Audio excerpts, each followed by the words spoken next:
नमस्कार, मैं हूं रवि शर्मा। आसाराम के भक्त झूम रहे हैं। खुद जोधपुर जेल में बंद आसाराम से अपनी खुशी छिपाई नहीं जा रही। ऐसा हो भी क्यों ना, जब से जेल गए हैं सिर्फ बुरी खबरें ही आसाराम को सुनने को मिलती रही हैं। लेकिन इस बार आसाराम के लिए खुशखबरी है। मुमकिन है कि जल्द ही वो जेल से रिहा हो जाएं, क्योंकि सूरत यौन शोषण मामले में पीड़िता अब अपना बयान बदलना चाहती है। आसाराम के अच्छे दिन आ गए। अब छूटने वाला है जेल से पीछा।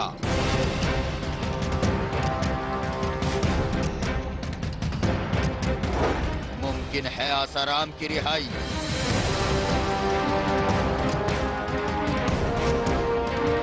दरअसल पीड़िता बयान बदलना चाहती है। जोधपुर जेल में 1 साल से ज्यादा काट चुके आसाराम पर शायद कुदरत को रहम आ गया है। तभी तो यौन शोषण के अहमदाबाद वाले मामले में आरोप लगाने वाली महिला अब अपना बयान बदलना चाहती है। जी हाँ, ये देखिए, यही है वो सूरत की 2 बहनें जिन्होंने आसाराम और उनके बेटे नारायण साईं पर यौन शोषण का आरोप लगाया था। इस सिलसिले में आसाराम और नारायण साईं दोनों ही जेल में बीते करीब 1 साल से बंद हैं। लेकिन गुरुवार को आसाराम की किस्मत खुल गई। पीड़िता अदालत में आई और उसने अदालत में अर्जी देकर अपना बयान बदलने की गुहार लगा दी। जज साहब, मैं अपना 164 का बयान बदलना चाहती हूँ। मैं चाहती हूँ कि अदालत मुझे फिर से अपना बयान देने की इजाजत दे। लेकिन जज साहब, इनका 164 का बयान तो पहले ही हो चुका है। उसी बयान के बिना पर FIR हुई थी और उसी बिना पर आरोपी गिरफ्तार हुए थे। अब बयान दोबारा कैसे कराया जा सकता है? जज साहब, वो बयान मैंने दबाव में दिया था, वो सच नहीं था। अब मैं अदालत को सच बताना चाहती हूँ। अदालत दोबारा बयान कराने की अर्जी पर सुनवाई शनिवार 20 दिसंबर को करेगी। जी हाँ, पीड़िता ने अदालत में साफ साफ बोल दिया कि उसने पहले जो बयान अदालत के सामने दिया था वो बयान ठीक नहीं था। वो बयान उसने दबाव में दिया था और अब वो सच बताना चाहती है। दूसरे लफ्जों में पीड़िता अब अपने बयान से पलटना चाहती है। 164 का वो बयान जिसे जज के सामने अकेले में कलमबंद किया गया था, जिसमें पीड़िता ने आसाराम पर बलात्कार का इल्जाम लगाया था। पीड़िता अब अपने उसी बयान से पलटना चाहती है।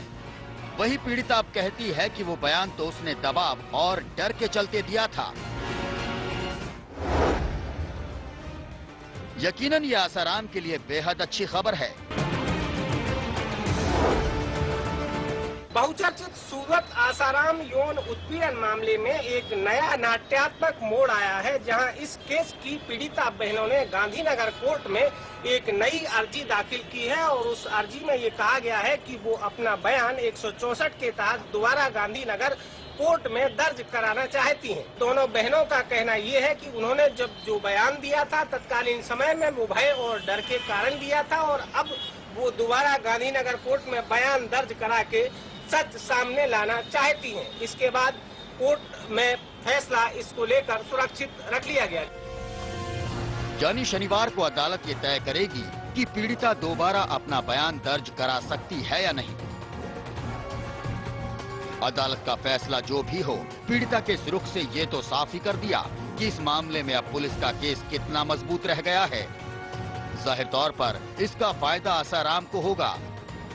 अगर पीड़िता को दोबारा बयान देने की इजाजत मिल गई और उसने आसाराम को बेगुनाह बता दिया तो बहुत मुमकिन है कि अदालत आसाराम को इस मामले में जमानत ही दे दे।